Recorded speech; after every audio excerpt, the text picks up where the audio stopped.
A'udzubillahi minasyaitonirrajim. Bismillahirrahmanirrahim. Alhamdulillahi rabbil alamin. Nahmaduhu wa nasta'inu wa nastaghfiruh. Wa na'udzubillahi min syururi anfusina wa min sayyiati a'malina.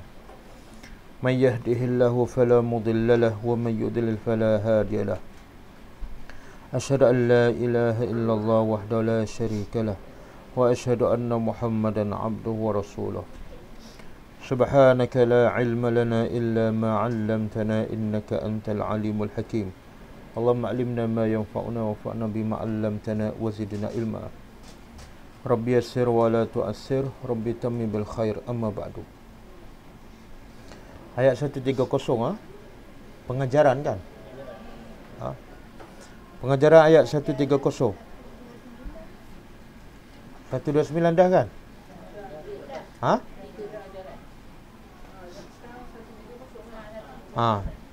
Cukup lah tu 3 tu. Banyak-banyak muka ingat pun.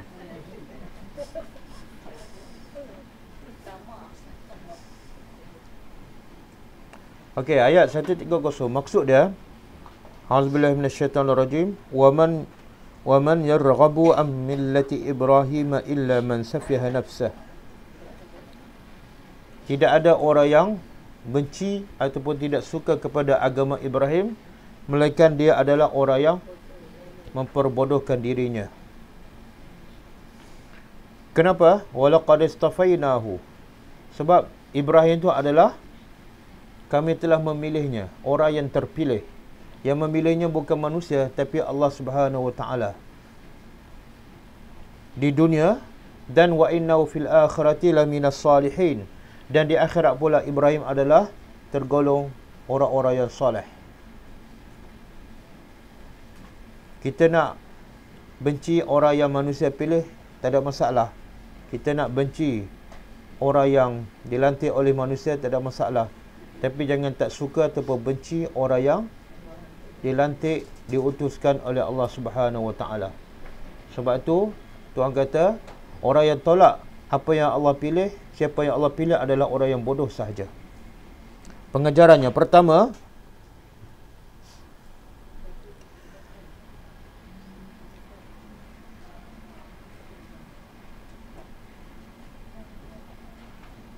berakalnya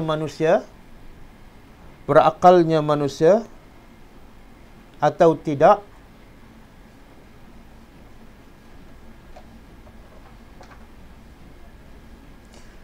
terletak kepada sejauh mana dia mengikut agama Nabi Ibrahim.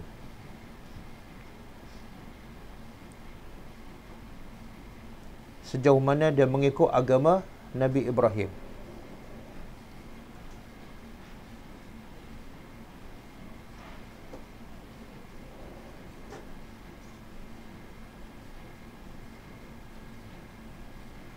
Boleh ya? Berakalnya manusia bergantung kepada setakat mana dia mengikut ataupun dia menolak agama Nabi Ibrahim. Yang kedua,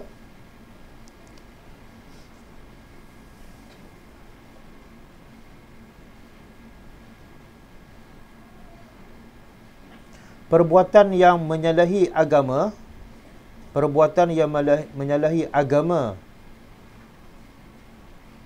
dengan sengaja adalah perbuatan yang bodoh.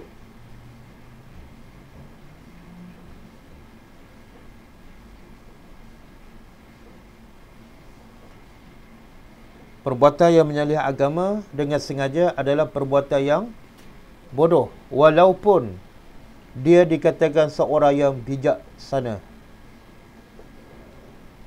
Walaupun dia dikatakan orang yang bijaksana.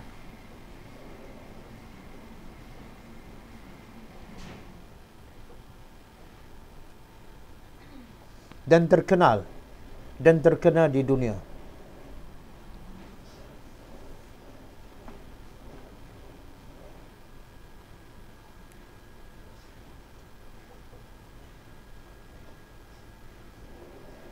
Boleh? Tengok video masa Raja Saudi, Raja Salman menyambut Obama kan. Tengok tak? Tengok ke tak? Tak. Oh, sekarang tak tengok dah video. Dia semua. Oh, saya tak bawa sebab dah tersebar rata dah. Siapa tengok? Masa dia sedang berbaris dan Obama duduk sebelah dia, bila dengar azan, dia tinggal terus Obama, dia pergi solat. Dia pergi solat asar. Kan? Antara Raja Saudi ketika itu dengan Obama, siapa yang cerdik? Siapa yang berakal? Raja Saudi. Obama tak berakal. Sebab apa? Dia menyalahi perintah Allah. Dan kalau Raja Saudi pula duduk dengan Datuk Seri Najib, bila masuk waktu solat, Raja Saudi pergi solat, Datuk Seri Najib tak pergi solat. Siapa pula yang berakal?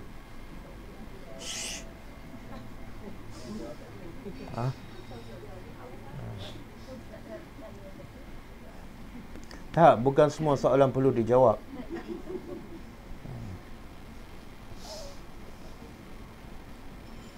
Bila masuk waktu solat kan, anak kita terus berhenti kerja, terus pergi masjid. Kita duduk tengok TV. Siapa yang berakal? Anak. Mak? Mak tak berakal. Boleh? Apa saja perbuatan menyalahi perintah Allah, maka dia dikatakan safahun, iaitu bodoh. Kenapa bodoh? Kita kalau tak dengar cakap mak suruh benda yang baik, tak dengar cakap mak, orang kata baik ke? Kita anak yang baik ke? Tak kan? Mak suruh benda yang baik, kita tak dengar cakap, adakah kita dikatakan anak yang baik? Tak, walaupun kita dapat 9A, betul tak? Dan kita sebagai mak pun, kita kata apa? 9A je, tapi perangai, kan? Itu bila anak kita tak dengar cakap kita.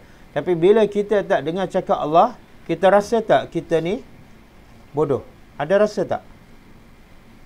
Kalau tak rasa, lagi bahaya tu. Lagi bahaya. Ada penyakit kecil manis tapi tak mengaku. Kan? Okey, yang ketiga, kelebihan Nabi Ibrahim AS.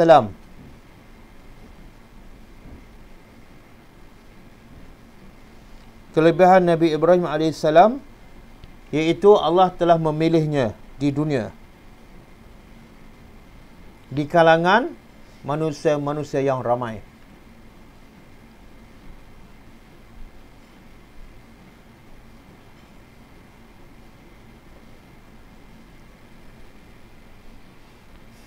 Sebab itulah orang manusia yang terbaik di dunia ni, sejak Nabi Adam sampai kiamat, siapa dia? Manusia yang terbaik Nabi Muhammad. Yang kedua terbaik Nabi Ibrahim. Nabi Ibrahim. Yang ketiga,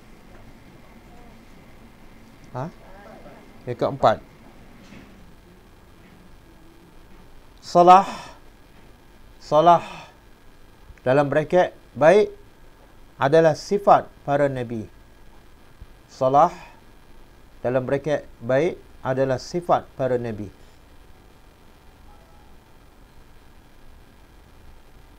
Salah ni baiklah, tapi kalau orang yang baik, dia panggil apa?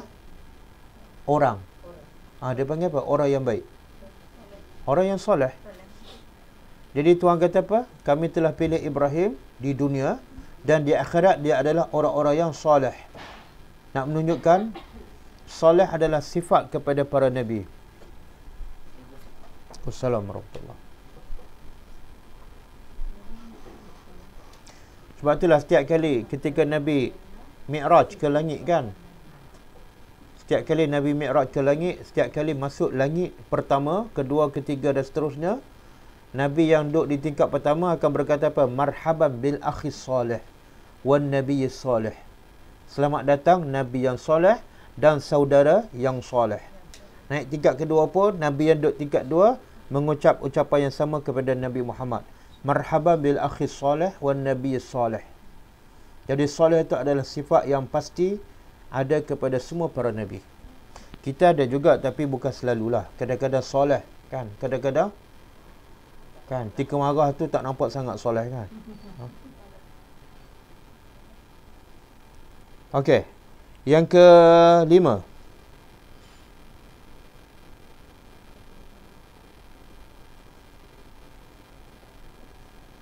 Okey, yang kelima ni sama dengan yang nombor 2 tadi.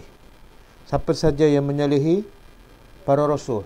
Yang poin nombor 2, siapa yang menyalahi agama kan? Okey, yang nombor 5 ni, sesiapa saja yang menyalahi para rasul. Bukan seorang, semua para rasul, maka dia adalah orang-orang yang bodoh.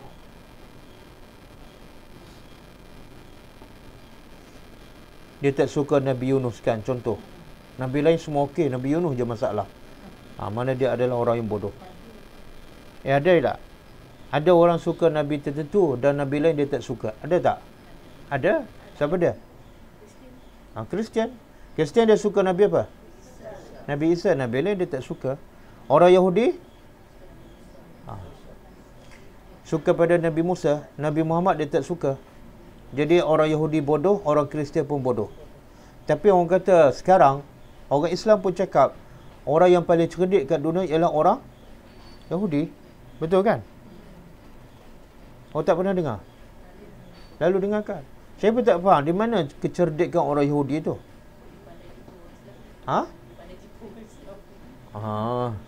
Itu bukan cerdik, itu jahat. Tuhan kata bodoh. Bodoh. Dalam surah Al-Baqarah juga Tuhan kata sayaqulus sufaha. Sufaha tu orang-orang yang bodoh lah. Akan berkata orang-orang yang bodoh. Belum kata lagi Tuhan dah kata bodoh dah. Akan satu akan lah. Yaqulu berkata sufaha, orang-orang yang bodoh. Apa orang bodoh akan berkata?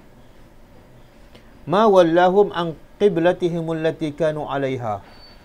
Kenapalah puak-puak ni, puak-puak orang Islam ni, geng-geng Muhammad ni nak berpaling daripada kiblat yang asal, iaitu Baitul Maqdis.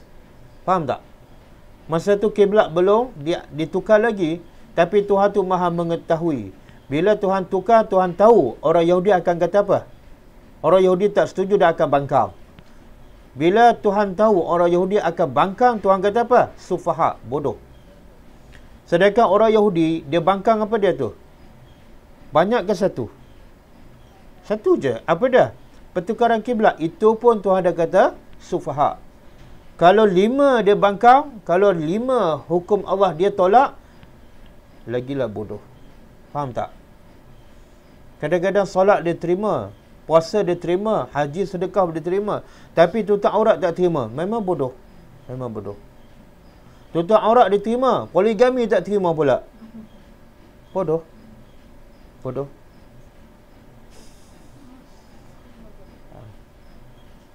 Siapa setuju dengan poligami? Tak, saya tak tanya lagi sebab saya dah tahu jawapannya. Makcik setuju? Alhamdulillah. Tak berani cakap. Tak berani cakap tak setuju. Sebab tak cakap je tak setuju, ada label dia. Apa dah?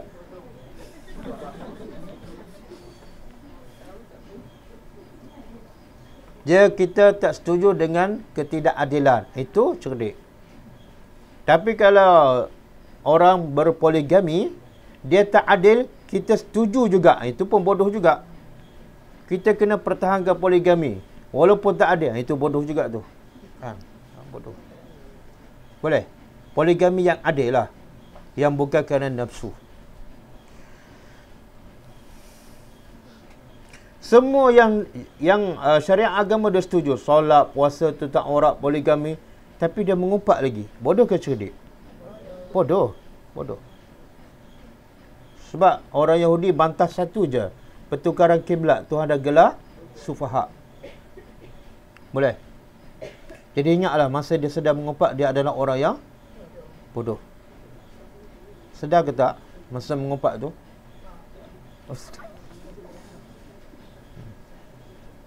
Anak dapat 9A bukan main bangga. Ini anak aku lah ni, aku yang ajar.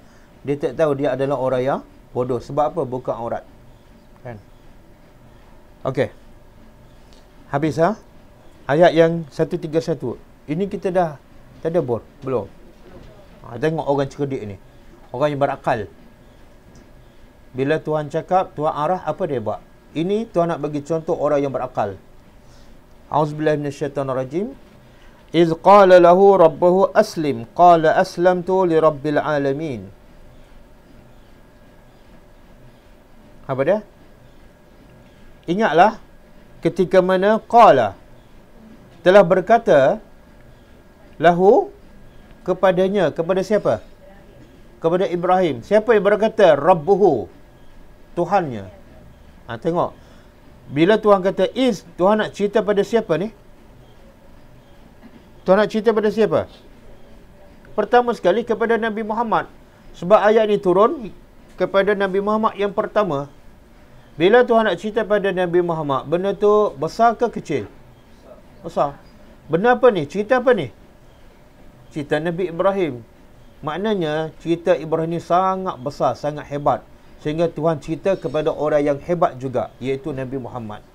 Kan?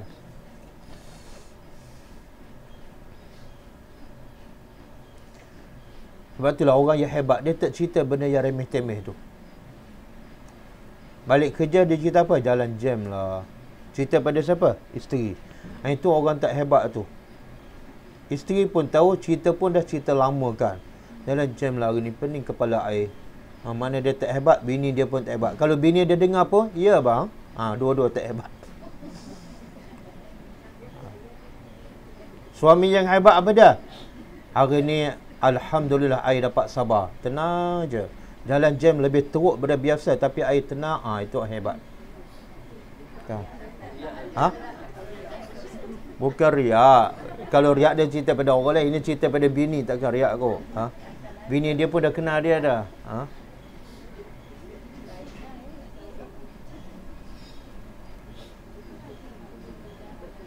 Okey? Jadi Tuhan cerita tentang Ibrahim kepada siapa? Nabi Muhammad. Mana cerita Ibrahim satu benda yang besar. Okey. Ingatlah ketika mana Tuhannya berkata kepada Ibrahim. Apa Tuhan kata? Aslim. Sepatah aja. Perintah Allah sepatah aja. Apa dah? Aslim. Apa makna aslim? Surrender. Bunyi sepatah aja, tapi senang ke susah? Kalau kita faham makna Islam, Islam ialah serah diri. Serah diri tu senang ke susah? Saya nak tanya, kita ni serah diri tak pada Allah? Cuba bayangkan, orang bersalah, bila ditangkap oleh polis, dia serah diri tak pada Allah? Macam mana keadaan dia bila dia serah diri pada Allah? Semua pergerakan dia ikut arahan polis kan? Polis kata bangun-bangun, polis kata berjalan-berjalan, polis kata angkat tangan atas kepala, dia, polis kata buka baju, dia buka. Betul tak? Ada tak dia bantah? Itu mana serah diri. Semua sekali. Polis kata masuk lokap yang tak ada tingkap, masuk. Masuk longkap yang tak ada tanda, berak kat situ, kencing kat situ, dia serah diri. Itu mana serah diri. Tapi kalau kita serah sebahagian je, sebahagian lagi tak serah, itu bukan serah diri kepada Allah. Solat serah diri pada Allah, puasa serah diri pada Allah. Tapi masa pergi melancong tu, pakaian dia, masa pergi kenduri pakaian dia berbeza kan, siapa orang tak kenal. Orang macam ni, dia serah diri pada Allah ke kepada siapa? Nafsu.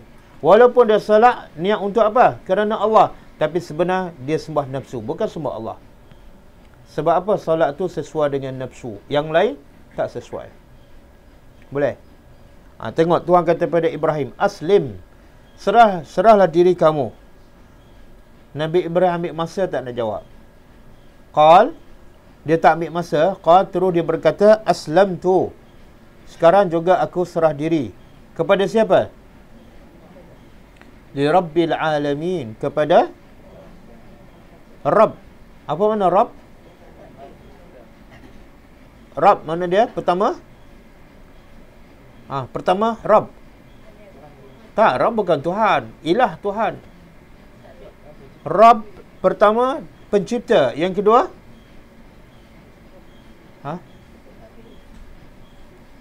Pemilik. Dia cipta dan dia milik apa yang dia cipta. Yang ketiga? Mudabbir. Dia apa? Pentadbir ataupun pengurus. 3. Baru makna Rabb tu lengkap. Kalau dia cipta saja tapi tak memiliki, dia bukan Rabb.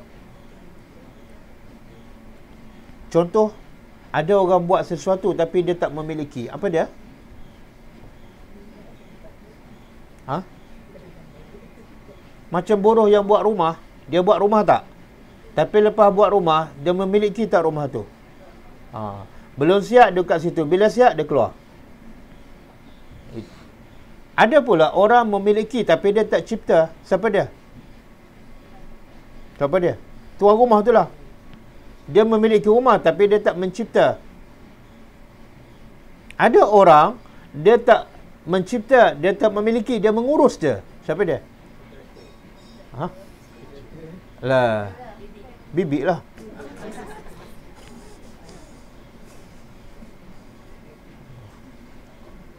Betul? Jadi tuan rumah tu pun sebenar pemilikan dia pun tak mutlak. Tak mutlak. Buktinya apa dia? Tuan boleh hanyutkan rumah dia bila-bila masa. Kalau dia memiliki, dia boleh kawal. Rumah ni jangan hanyut, rumah ni jangan runtuh, rumah ni jangan hilang. Tapi pemilikan dia atas nama je, sahaja. Bila-bila masa, pemilikan mutlak ialah Allah Subhanahu Wa Taala. Jadi masuk akal tak Ibrahim serah diri pada siapa ni? Rabbil Alamin. Pencipta sekalian alam, pemilik sekalian alam, pengurus sekalian alam. Masuk akal tak? Itulah orang cerdik. Kita kalau nak serah diri, serahlah kepada orang yang hebat. Jangan serah diri pada manusia yang lemah. Boleh?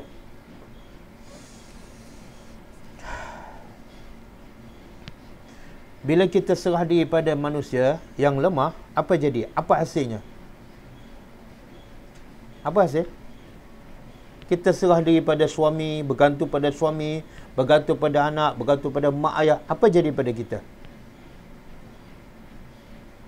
Kita akan jadi kuat ke lemah? Susah nak faham. Okey. OKU bergantung pada OKU. Apa jadi?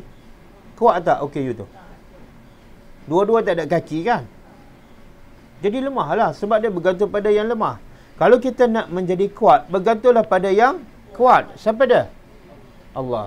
Sebab itulah bila bergantung pada Allah, walaupun dia seorang, dia jadi kuat. Ada tak contoh dalam sejarah? Dia seorang-seorang je, tapi dia boleh mengalahkan kerajaan yang besar dengan bala tenteranya. Siapa dia tu? Dan dia adalah budak je. Siapa dia? Ulamud dakwah. Betul tak? Nabi sebut dalam hadis sahih. Dia seorang-seorang je. Mana ada NGO, mana ada parti, mana ada jemaah, tak ada. Dia seorang, kemudian dia belajar pula berapa guru? Berapa guru dia? Dua. Satu guru dia tukang sihir. Satu lagi guru dia rahib. Tapi yang memberi kesan ialah rahib. Jadi guru yang baik seorang je. Kemudian dia belajar berapa kitab? Mana ada kitab masa tu? Kan? Guru rahib tu ajar agama je. Tengok, seorang guru ajar agama dan dia bergantung pada Allah. Jadi tak budak tu menjadi orang yang kuat? Subhanallah. Dia lawan siapa tu? Dia lawan kawan budak-budak sama permainan, sama umur, ataupun lawan raja yang zalim, lawan kerajaan yang zalim, lawan masyarakat yang jahiliah, kan? Dan akhirnya rakyat tu ikut siapa? Ikut raja yang berkuasa ataupun ikut budak yang kuat? Ikut budak yang kuat. Sebab apa budak tu jadi kuat? Sebab apa? Dia bergantung pada Allah. Bila raja bawa pergi ke laut, dia bergantung pada Allah. Apa dia doa dia? Itu doa dia tu ada dalam hadis sahih. Allahumma kfinihim bima syi'ta. Itu doa Nabi ajar kita bila berdepan dengan musuh ataupun bila kita rasa takut kepada musuh. Allahumma kfinihim bima syi'ta. Ya Allah, lindungilah aku daripada mereka ikut kehendak Engkau. Kalau kita rumah kena rompak ke apakah, baca doa tu. Apa dia doa dia? Allahumma kfinihim bima syi'ta. Cuba sebut. Allahumma kfinihim bima syi'ta. Allahumma kfinihim bima syi'ta. Allahumma kfinihim bima syi'ta. Ha. Budak tu berdepan dengan siapa ni? Bila dia bawa ke puncak gunung, semua bala tentera kan, dengan senjata. Dia seorang je, tapi dia bergantung pada Allah. Jadi kuat tak budak tu? Kuat. Sampai gunung bergoncang dan semua pengawal tentera jatuh dan mati, dia seorang selamat. Tengok. Jadi orang yang cerdik, dia akan bergantung pada yang kuat, barulah dia menjadi kuat. Dan orang yang bodoh, dia bergantung pada orang yang lemah, dan dia akan menjadi semakin lemah. Ya Allah, selamatkanlah aku daripada mereka. Ya Allah, selamatkanlah aku daripada mereka mengikut kehendak Engkau. Itu pun tawakal pada Allah, beradab dengan Allah. Kita nak selamat, jangan ikut cara kita, kan? Tapi ikut cara Allah.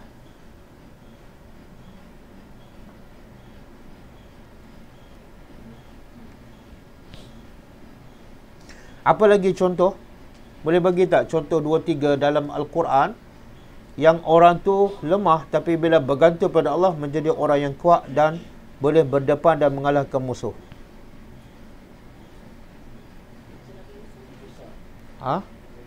Nabi Musa kan, semua anak-anak Bani Israel senang jadi bunuh oleh Fir'aun. Tiba-tiba Musa yang kecil duduk kat mana? Dalam istana. Fir'aun bagi makan. Sampailah dia besar, dan akhirnya Musa yang dia makan itulah menjatuhkan dan menghancurkan kerajaan Fir'aun. Sebab apa? Sebab Musa bergantung pada Allah. Kisah Ibrahim bila ditangkap oleh Namrus, kemudian dicampak dalam api. Jadi kuat tak Ibrahim? Satu kerajaan tu tak boleh jadikan api tersejuk. Tapi Ibrahim, bila dia bergantung pada Allah, Allah jadikan api tersejuk. Boleh? Boleh, ha? Jadi kalau nak jadi kuat, jangan bergantung pada suami. Jangan bergantung pada anak. Jangan bergantung pada mak ayah. Jangan bergantung pada telefon. Ini satu hari tak baca Quran, okey je. Telefon hilang, menggelabah. Siapa ambil telefon mak? Mana itu bergantung pada apa tu? Telefon. Suami balik lambat dan menggelabah. Itu makna bergantung pada suami. Buat biasa je. Abang tak balik pun tak apa. Sebab saya sekarang dah bergantung hanya kepada Allah sahaja. Berani cakap. Berani cakap?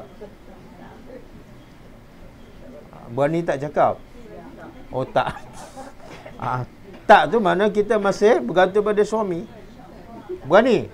Cakap pula. Nanti suami kata, okey, abang tak balik terus.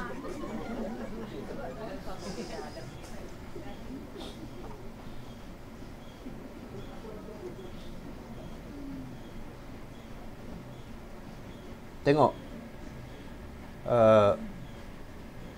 Ayat ni pendek je, tapi Tuhan nak bagi tahu Ibrahim ni seorang yang cerdik. Bila dia bagi tahu dia serah diri, dia bagi tahu sebab apa dia serah diri. Kenapa dia serah diri pada Allah? Sebabnya Rabbul Alamin, sebab dia pencipta segala-gala, pemilik segala-gala, pengurus. Kenapa aku tak serah diri pada dia? Aku adalah orang yang bodoh bila tak serah diri pada Rabbul Alamin. Aku adalah orang yang bodoh. Sama juga kita, kalau kita asyik ikut nafsu je, kita adalah orang yang bodoh. Sebab nafsu tak pernah suruh melainkan perkara yang tak baik. Dan Nabi ajar kita baca doa. Apa dia? Ya Hayyu Ya Qayyum bi rahmatika astaghis aslih li sya'ni kullahu wa la takilni ila nafsi tarfata aini. Apa maksud? Ada kaitan tak doa tu dengan ayat yang kita baca? Ada? Apa kaitan dia? Wahai Tuhan, Ya Hayyu Ya Qayyum, yang hidup azali dan abadi. Hidup Allah tidak ada permulaan dan tidak ada pengakhiran. Itu makna Hayyu. Kemudian Qayyum, yang berdiri dengan sendiri, tak bergantung pada sesiapa. Kita bergantung pada isteri, isteri bergantung pada kita. Kita bergantung pada harta, harta berhajat pada kita. Betul tak? Kita perlukan anak, anak perlukan kita. Tapi semua tu perlukan Allah. Dan Allah tak perlukan pada sesiapa. Itu makna Al-Qayyum. Dan bi rahmatika astaghith, dengan rahmat engkau aku mohon pertolongan. Aslih li, perbaikilah sya'ni kullahu, segala urusan hidupku semuanya perbaikilah. Kemudian wala takilni, janganlah engkau serahkan aku ila nafsi, kepada diriku sendiri, walaupun sekelip mata. Nampak? Ada kaitan dengan ayat. Kita minta kita serah diri hanya kepada Allah sahaja, barulah kita selamat. Okey. Pengajaran daripada ayat 131. Pertama,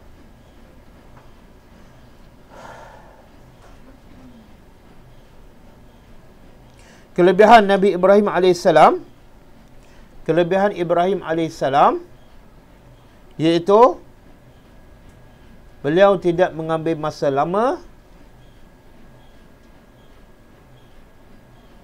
dan tidak sombong bila diperintah menyerahkan dirinya kepada Allah.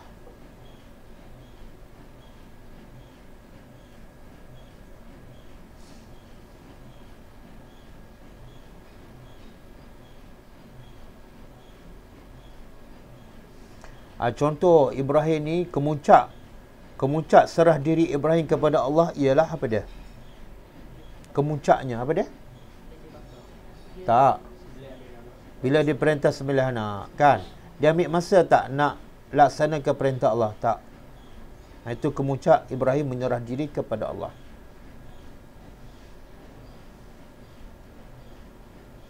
Yang kedua,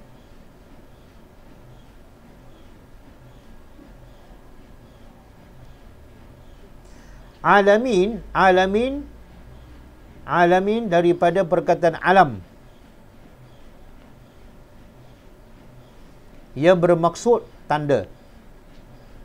Alamin daripada perkataan alam yang bermaksud tanda, iaitu semua ciptaan Allah adalah tanda kebesaran Allah.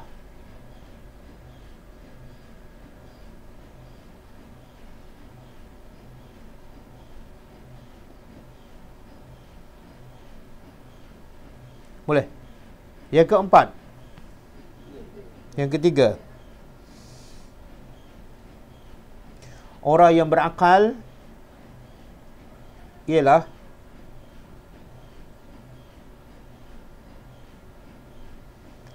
orang yang hanya berserah kepada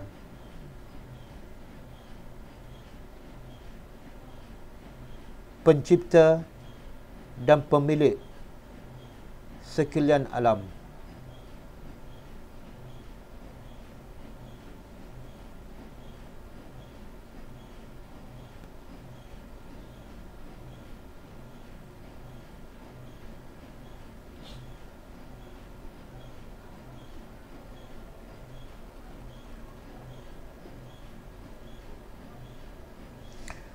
Kisah dalam surah Yasin, ada seorang lelaki yang beriman. Bila dia berdakwah pada kaum dia, apa kata dia? Dalam surah Yasin, wama liya la, sambung, wama liya la a'budul ladzi fatarani wa ilaihi turja'un. Tengok lelaki ni, apa benda yang dia sampai pada kaum dia. Dia kata apa? Dia tak kata kenapa kamu tak sembah Tuhan yang cipta kamu. Tak. Dia kata apa? Kenapa aku tak boleh sembah Tuhan yang fatarani, yang menciptakan aku? Dan yang kedua, wa ilaihi turja'un, kepada dia aku kembali. Kenapa aku tak boleh sembah dia? Sebab akhirnya aku akan balik pada dia. Nak lawan dia, akhirnya balik pada dia juga. Kenapa aku tak boleh sembah? Tengok dia guna apa tu? Logik, akal. Bila kita nak berdakwah, jangan kutuk orang, jangan marah. Kenapa kamu? Jangan. Bagi tahu kita, kenapa aku tak boleh sembah Tuhan yang cipta aku? Faham tak? Kalau kita kata, kenapa kamu, orang akan rasa apa? Kita menghukum dia. Kita menghukum dia sesak, dia jahat, dia melampaukan. Biar jangan sampai diterasa. Sebab kita nak dia dengar apa yang kita cakap, jangan mengguris hatinya. Kan? Kamu ni dah lah buat benda bid'ah, degil pula. Dia dengar tak kita dakwah? Dengar tak? Dia kata apa? Kita ni sombong, belagak pandai. Boleh?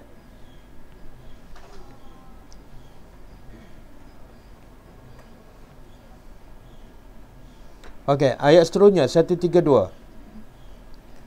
Wa wassa biha Ibrahimu banihi wa Yaqub ya baniya innallaha astafa lakumuddin fala tamutunna illa wa antum muslimun. Cuba terjemah. Wow dan wassa telah mewasiatkan, biha dengannya, nya tu balik pada apa? Agama, ataupun balik kepada apa? Ucapan Ibrahim, iaitu aslamtu li rabbil alamin. Bila Allah perintah Ibrahim serah diri, Ibrahim kata apa? Aku serah diri kepada Tuhan sekalian alam. Ucapan itulah Ibrahim wasiat kepada anak-anaknya. Wa wassa biha Ibrahimu banihi. Apa makna banihi? Anak-anaknya. Kalau banihi, anak-anaknya. Kalau Bani Israel, anak-anak Israel. Israel itu siapa? Nabi Yaqub. Israel itu nama Yaqub. Sebab tu bila nak kutuk Yahudi, jangan kutuk Israel. Celaka Israel. Jangan. Sebab Israel itu nama Nabi Yaqub AS. Wa Yaqubu, dan Yaqub juga berwasiat. Bukan Ibrahim wasiat pada Yaqub. Jangan silap faham. Ibrahim wasiat kepada siapa? Anak-anak dia. Siapa anak dia? Siapa anak Ibrahim? Ismail dan Ibrahim dan Ismail dan Ishak. Kemudian Yaqub pula wasiat pada anaknya. Siapa pula anak Yaqub? Yusuf dan lain-lain. Berapa orang? Berapa orang semua? Kenapa pula 11? 12 lah. Sebab Nabi Yusuf mimpi melihat sebelah bintang. Sebelah bintang tu siapa? Adik-beradik dia. Masuk dia 12. Faham? Ibrahim sempat tak dengan Nabi Yaqub? Sempat tak? Nabi Ibrahim sempat tak dengan Nabi Yaqub? Apa hubungan Ibrahim dengan Yaqub? Anak ke cucu? Oh, anak.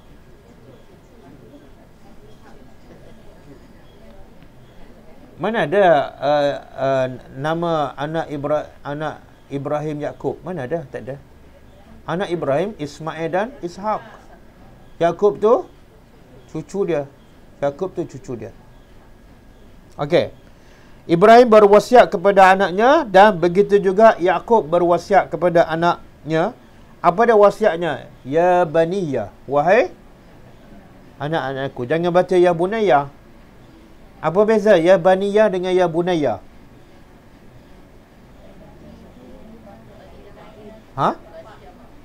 Oh, bani jamak, bunayya? Apa dia? Apa dia satu? Ya bunayya satu. Ya baniya ramai. Okey, bila Luqman nak nasihat, nak didik anak dia, Luqman cakap apa? Kenapa ya bunayya? Sebab anak Luqman seorang. Yaqub pula, kenapa dia kata ya baniya? Kenapa? Sebab ramai. Berapa orang? 12. Jadi kalau seorang, ya bunayya. Ya bunayya kalau seorang. Kalau ramai, ya baniya. Boleh Kalau anak kita lelaki seorang cakap apa?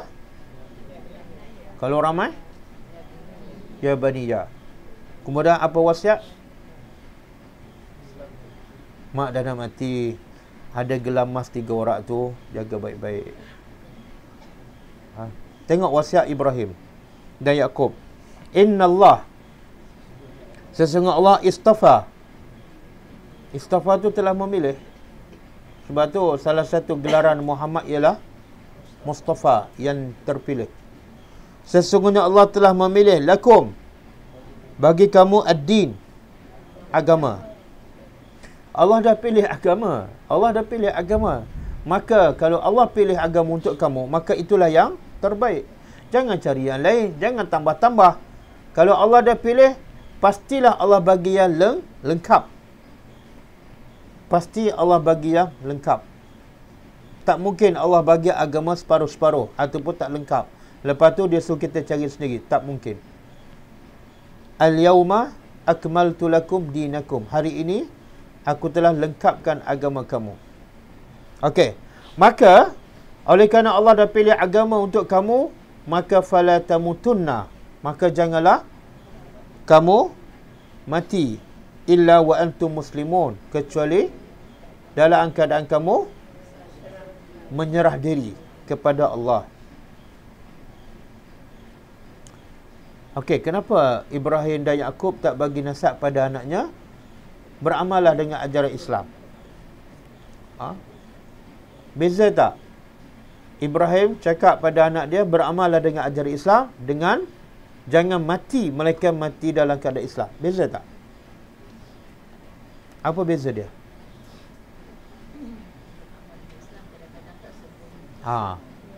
Kalau kita suruh anak beramallah dengan ajaran Islam, mungkin dia beramal sekarang, tahun depan tak. Maka supaya dia selamat, yang selamat yang menentukan kita selamat ataupun tak, yang mana tu? Yang awal ke, yang tengah ke, yang hujung? Yang hujung. Maka nasihatlah jangan mati kecuali dalam keadaan Islam. Itu yang penting. Dan bila dia nak mati dalam keadaan Islam, kita ada pilihan tak? Jangan mati. Ada pilihan tak untuk tak nak mati? Tak ada kan? Habis kenapa Yaqub nasihat pada anaknya jangan mati? Mati tak ada pilihan, tapi tiba dia kata jangan mati. Mati tak ada pilihan, tapi yang ada pilihan apa dia? Yang ada pilihan apa dia? Kita nak mati dalam Islam ataupun mati dalam kufur. Jadi bukan makna dia kata jangan mati, tak. Maksud dia, matilah kamu di dalam Islam. Kenapa cakap mati? Sebab Nabi sebut dalam satu hadis, innamal a'malu, sambung, innamal a'malu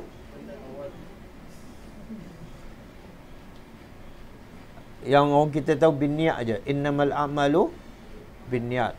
Tak.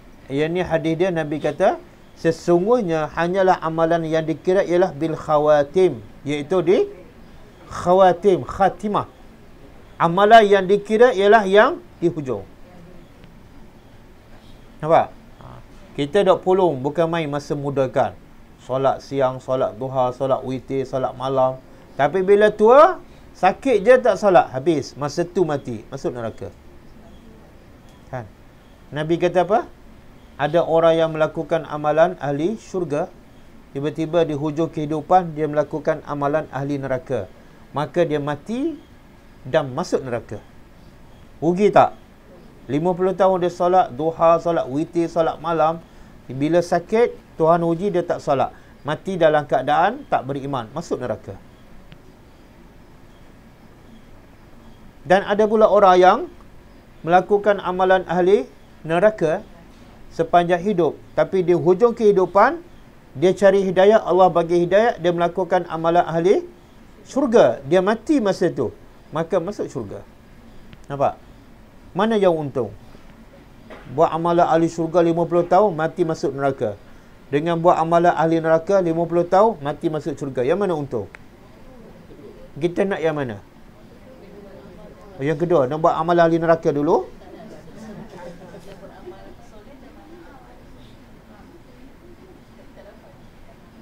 Jangan cari pasal lah. Siapa dia contoh? Dia melakukan amalan ahli neraka sepanjang hidup dia, last minute dekat nak mati dia beriman. maka dia melakukan amalan ahli syurga, dia pun mati masuk syurga. Siapa dia? Tukang sihir Firaun. Ha? Sepanjang hidup dia syirik 24 jam sepanjang hidup dia. Tiba-tiba bila dia beriman, dia melakukan amalan ahli syurga. Apa amalan ahli syurga yang dia buat yang menyebabkan dia masuk syurga? Solat? Tak. Puasa? Tak. Pergi kelas tadabbur? Lagi tak. Apa amalan ahli syurga yang tukang sihir Firaun buat? Ha? Ha. Bila dia beriman dan bila diseksa, dia tetap tak goyah. Itu amalan ahli syurga. Amalan ahli syurga bukan solat sahaja, tak. Amalan ahli syurga bila dia uji, dia tetap sabar, dia tetap redha dan dia tak berganjak. Itu amalan ahli syurga. Walaupun baru je setengah jam je beriman, masuk syurga. Ha? Tapi kalau dah solat 50 tahun, solat malam pun hitam dahi, bila-bila diuji oleh Allah, dah mengalah. Itu bukan ahli syurga sebenar. Bukan ahli syurga. Ahli syurga senang pun dia solat, susah pun dia solat. Sehat pun solat, sakit pun macam sama tu je. Tak ada beza. Boleh. Ni kita boleh diuji ni. Sampai satu masa, mungkin kita tua, Allah bagi penyakit, terlantar atas katil, ya Allah. Kadang-kadang mungkin Allah bagi kita nyanyuk kan. Anak-anak pun marah kita je. Oh, besar ujian tu. Sebab tu Nabi juga ajar kita supaya minta doa. Minta doa apa? Jangan tua sampai nyanyuk. Kan? Ada tak doa tu? Ada. Baca tak? Apa doa tu? Ha? Tak, baca dulu baru tahu saya. Betul. Wa'udzubika min an aruda ila arzalil umur. Aku berlindung kepada engkau daripada aku dikembalikan sampai umur yang tua dan nyanyuk. Musibah tu kalau dia tua dan nyanyuk. Kalau tua tak nyanyuk, tak ada masalah. Ada syekh yang saya baca, Syekh Dr. Nablusi, dia bagi tahu ada seorang tua umur 90 tahun masih duk mengajar kat sekolah dia. Sekolah syekh tu lah. Dan syekh ni bila dia jumpa anak murid dia, dia kata apa? Kamu ni anak si Fulan kan? Ya. Dan cucu kepada si Fulan kan? Ya. Tok kamu tu belajar dengan aku, bapak kamu belajar dengan aku, dan kamu pun belajar dengan aku. 3 keturunan dia masih mengajar umur 90 tahun. Cuba bayangkan 90 tahun boleh mengajar, makna apa tu? Makna apa tu? Ha? Ingatan dia kuat lah. Kalau tak ada ilmu, tak ingat, macam mana boleh mengajar? Umur 90 tahun. Ha. Bila ditanya, bagaimana kamu boleh jadi tua tapi kuat ingatan dan masih boleh mengajar, tenaga masih kuat? Dia kata apa? Masa muda aku menjaga Allah, bila aku tua Allah jaga aku. Nampak? Itu penting masa muda tu. Masa muda lawan nafsu, ikut perintah Allah. Dan bila kita tua, Allah jaga kita. Boleh? Tapi masalah kita zaman muda dah terlepas. Tak apalah, kita masih ada peluang. Belum terlambat. Wala tamutunna illa wa antum muslimun. Dan ada seorang syekh saya di Mekah, orang Pakistan, dia kata guru dia dah tua dah. Bila musafir ke mana-mana, dia hafiz Quran. Bila musafir ke mana-mana, kawan ada yang membawa kereta untuk dia, dia duduk sebelah. Dia duduk sebelah, dia buat apa? Baca je Quran. Sebab dia hafal. Bila baca, tertidur. Bila sedar je, dia terus sambung ayat yang dia berhenti. Baca, tertidur. Bila tersedar, terus dia sambung ayat yang dia berhenti. Kita kalau baca Quran, kemudian tertidur, lepas tersedar, kita boleh sambung tak tempat kita berhenti? Lupa surah Baqarah ke surah? Subhanallah. Kalau kita jaga Allah masa muda, Allah jaga kita masa tua. Okey, fala tamutunna illa wa antum muslimun. Maka janganlah kamu mati kecuali dalam keadaan kamu orang-orang Islam. Subhanallah. Okey, pengajaran daripada ayat ni.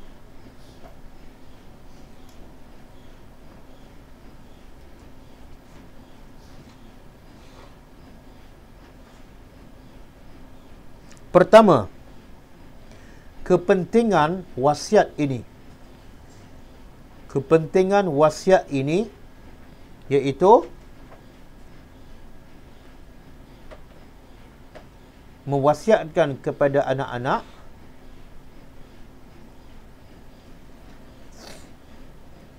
supaya mematuhi agama Allah sahaja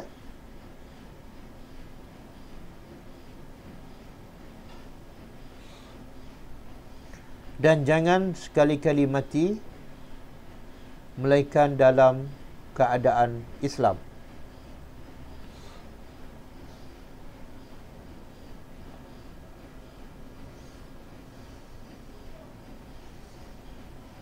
Yang kedua,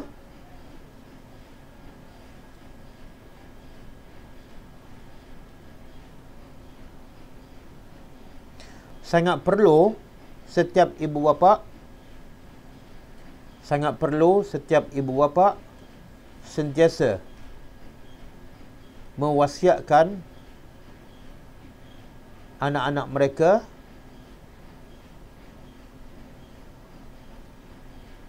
dengan wasiat ini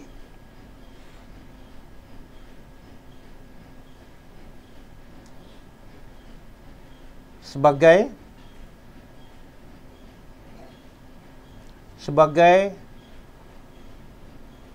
ikutan kepada Nabi Ibrahim, sebagai ikutan kepada Nabi Ibrahim dan Nabi Yaqub alaihimassalam. Benda yang baik kena ikut walaupun bukan daripada Nabi Muhammad. Sebab tu Allah rakam cerita ni dalam Quran. Quran untuk kita. Boleh kita sama-sama wasiat pada anak kita. Carilah masa sekali seminggu ke sekali sebulan cakap benda-benda macam ni. Ingat pada anak-anak, hati jadi macam lemah, jadi sesak kan. Solat susah, nak solat sunat susah, nak baca Quran susah. Tapi kalau TV main game, ya Allah, berjam-jam okey. Kalau makan, ajaklah pergi mana? Jauh pun tak apa. Tapi kalau ajak pergi masjid, okey, yang ketiga, hendaklah berlembah lembut dengan anak-anak ketika bercakap. Contoh, menggunakan perkataan wahai anak-anakku, ya bunayya, ya bani. Contoh menggunakan perkataan wahai anak-anakku.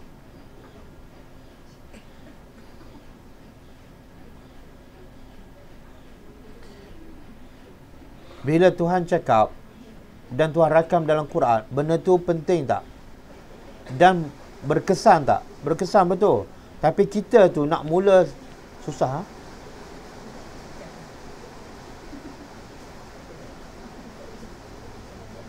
Kalau orang cakap pada kita, wahai sahabatku, kita rasa apa? Rasa macam dia sayang pada kita kan? Begitulah bila kita cakap pada anak kita, wahai anakku, dia rasa lain.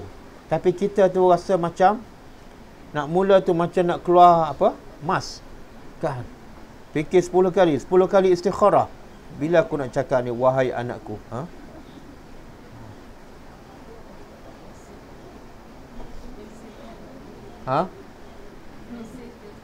Hantar mesej je. Anak duduk dekat depan kan, hantar mesej. Tak apalah, kita cuba.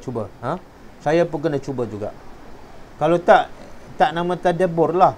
Belajar dah, faham dah, tapi tak amalkan. Itu tak tadabbur. Okey, yang keempat. Setiap manusia hendaklah memastikan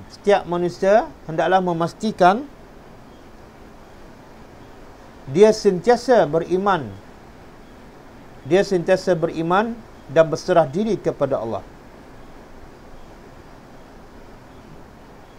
Setiap manusia hendaklah memastikan dia sentiasa beriman dan berserah diri kepada Allah, agar bila dia mati, dia mati dalam Islam.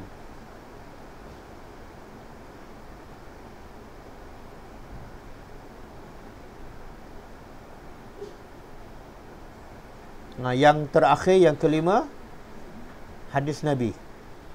Sesungguhnya setiap amalan yang dikira ialah yang di hujungnya. Innamal a'malu bil khawatim.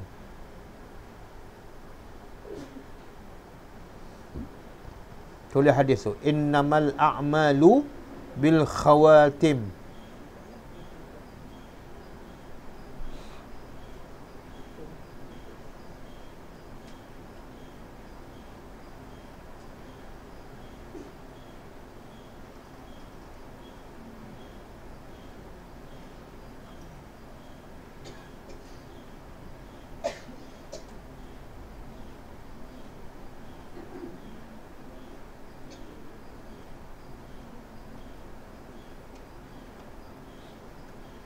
Okey. Kita ambil satu ayat lagi ya. Ayat 133. Am kuntum syuhada'a idh hadara Ya'qub al-maut idh qala li banihi ma ta'buduna min ba'di qalu na'budu ilahaka wa ilaha abaika Ibrahim wa Ismail wa Ishaq ilaha wahida wa nahnu lahu muslimun. Maksud dia am kuntum. Apa maksud dia? Ataukah, dan ada juga ahli tafsir mengatakan bahkan kamu ni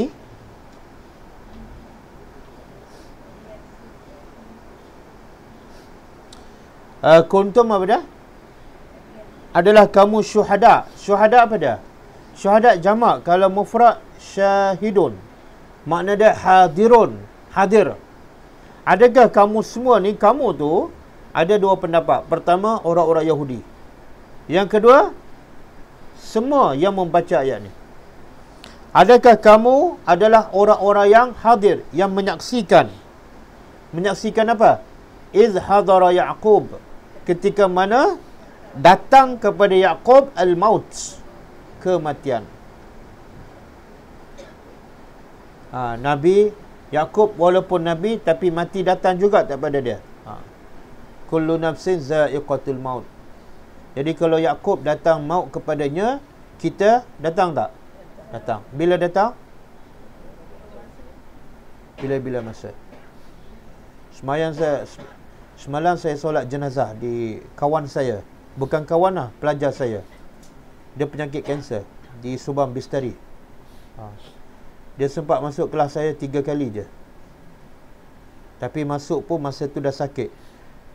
Dia baru sedar, kemudian Tuhan bagi dia sakit, kemudian masa sakit tu, walaupun sakit, dia datang kelas sebab dia sedar dah. Tapi lepas tu dah teruk dah, kepala 2-3 kali operate dah. Kemudian hari semalam hari apa? Hari Rabu.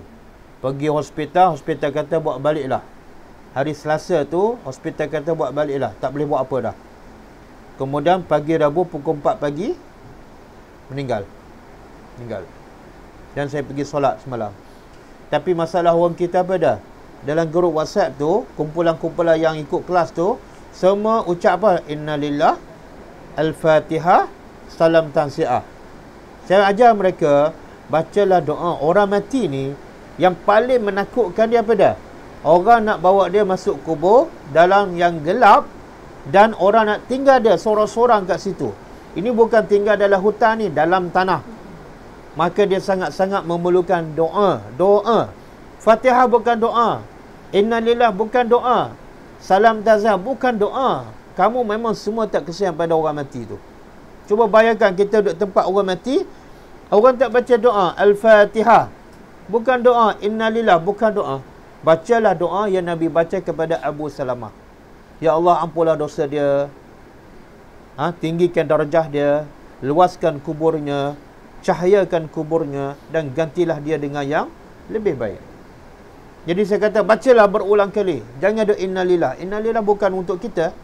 Innalillah untuk orang yang ditimpa musibah. Itu budaya Melayu.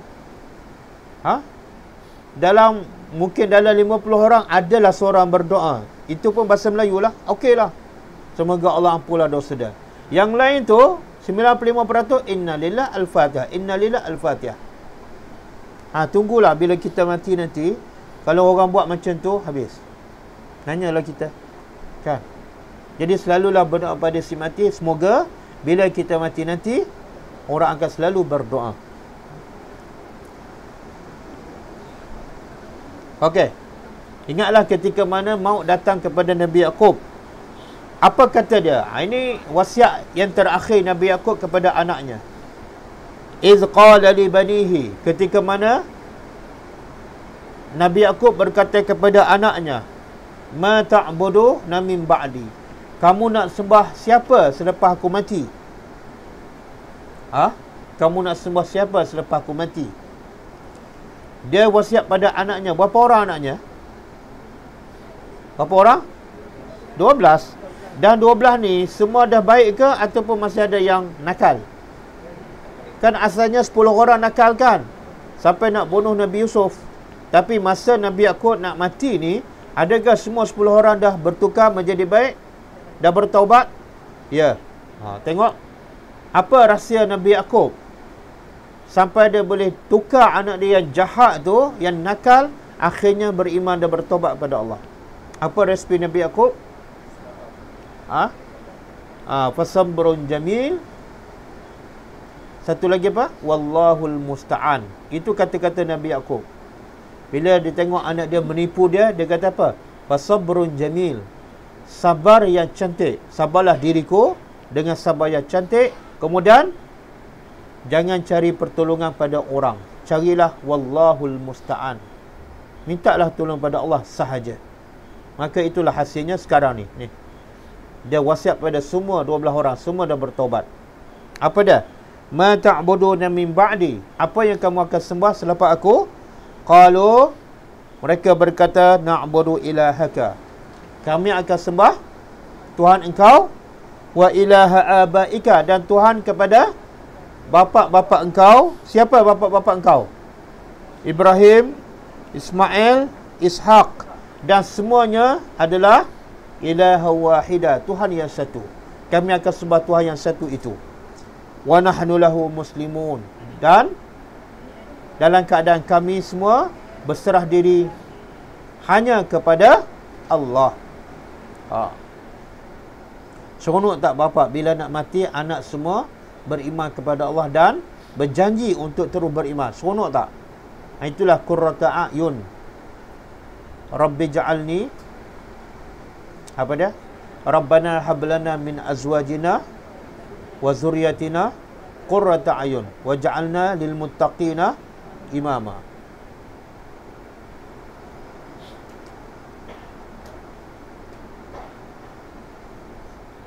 Okey. Dah Cukup Awal lagi. Kita mula awal hari ni kan. Jadi kalau mula awal, berhenti awal.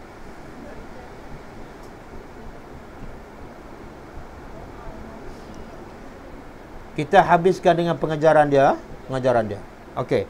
Pengajaran ayat 133. Dah tulis pengajaran, tulislah share pada kawan-kawan. Ini duk share benda-benda mengarutkan perbualan Nabi dengan iblis. Panjang pula tu, tapi hadis palsu. Perbualan Nabi dengan iblis kan. Semua pakat kongsi, tapi benda tu tak betul. Cuba kongsi ni pengajaran ayat yang kita belajar. Okey, pertama, mentauhidkan Allah adalah wasiat utama para nabi. Mentauhidkan Allah adalah wasiat utama para nabi.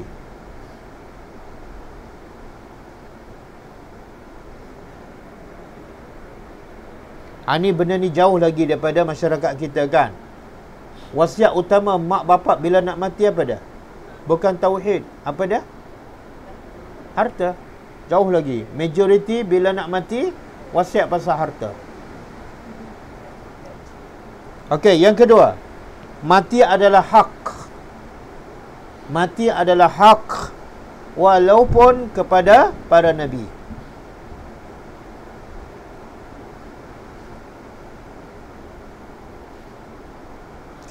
Yang ketiga, harus kita berwasiat ketika datangnya ajal.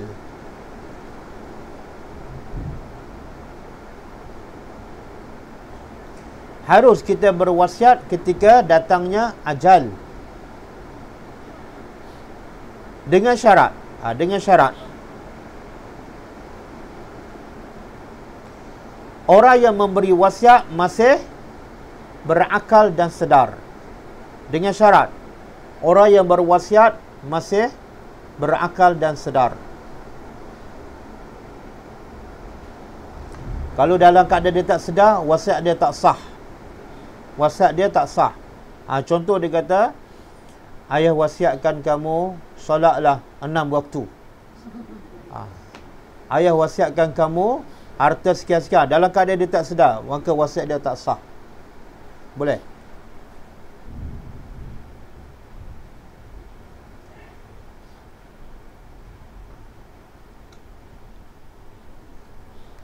Yang ke berapa? Yang keempat. Semua anak-anak Nabi Yaqub beriman kepada Allah dan mati di atas tauhid.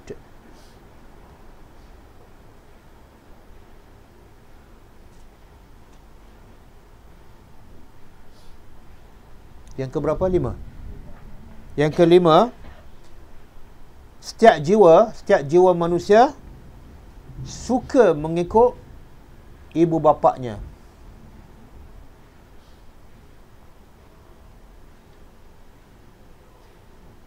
Jika ibu bapaknya beriman, maka dia ikut beriman.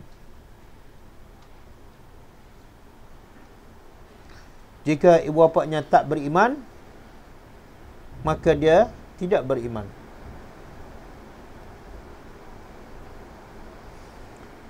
Ini contoh beriman kan. Nabi Yaqub beriman, maka anaknya pun ikut bapa yang beriman. Tapi ada mak bapak tak beriman, maka dia pun mati pun ikut mak bapak yang tak beriman. Siapa contohnya? Siapa contoh? Walaupun diajak, didakwah, walaupun anak saudara dia dah memang dia percaya Islam tu benar, dia yakin anak saudara dia adalah orang yang amanah, orang yang baik, tapi bila anak saudara dia ajak dia berimanlah kepada Allah, apa jawapan dia? Dia kata, aku takut cucu cici aku mengatakan aku telah menukar agama. Makna apa tu? Dia nak ikut agama nenek moyang dia. Siapa dia? Abu Talib. Jadi kebiasaan, bukan mesti kebiasaannya. Anak-anak biasa ikut mak bapak. Kalau mak bapak beriman, dia mati dalam beriman, insya-Allah.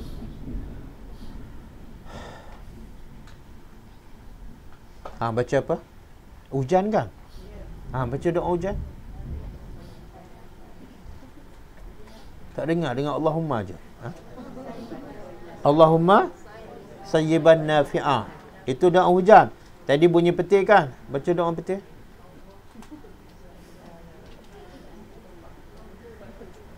Wahai pelajar-pelajarku, janganlah mati melainkan dalam keadaan Islam. Nak mati dalam Islam kena amalkan sunnah. Apa dia doa petir? Tak bawa buku. Subhanallazi yusabbihur ra'du bihamdihi wal malaikatu. Ni macam baca buku je. Baca buku betul. Pandai saya agak. Subhanallazi yusabbihu ar-ra'du bihamdihi wal malaikatu min khifatihi. Maha suci Tuhan yang petir bertasbih. Bunyi petir itu sebenarnya dia bertasbih. Dan para malaikat pun turut bertasbih. Sebab apa? Min khifati, takut pada Allah. Takut pada Allah. Jadi kalau petir pun bertasbih, takut pada Allah, kita yang ada akal sepatutnya lagi bertasbih. Ini dengar petir, la haula wala quwwata illa billah. Tak ada kaitan.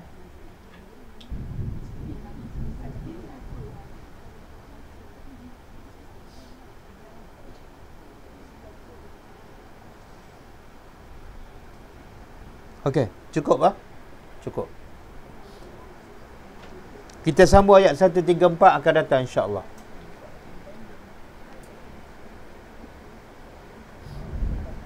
Berhenti awal sikit hari ni. Sebab hujan. Ada soalan tak?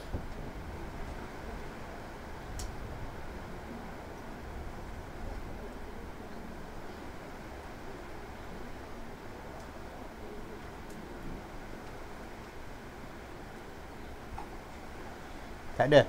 Kalau tak ada, kita tutup dengan membaca tasbih kafarah. Subhanakallahumma wa bihamdika asyhadu an la ilaha illa anta astaghfiruka wa atubu ilaik. Assalamualaikum warahmatullahi wabarakatuh.